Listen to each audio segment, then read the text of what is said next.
Learn with Discord Me. Manage your notifications. Notifications will pop up in Discord every time someone interacts with you. Whether it's a direct message, an @everyone tag, or something else, Discord wants you to know about it. If you want to change your global notification settings, you can navigate to the notifications section of your Discord settings.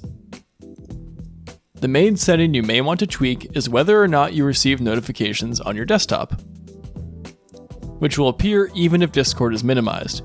You can also change whether certain notifications and actions make a sound.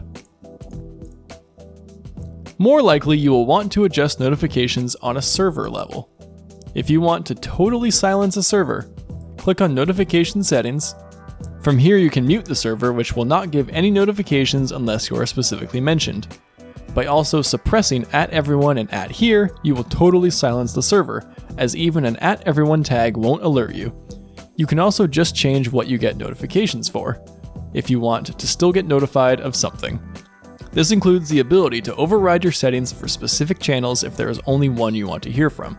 Just add it to the list and select what you want to see. If you have an unread mention or unread message, it will show up as a red circle on the server icon or direct message. Once you're in that server or message, the red circle will show up on the specific channel that you were mentioned in.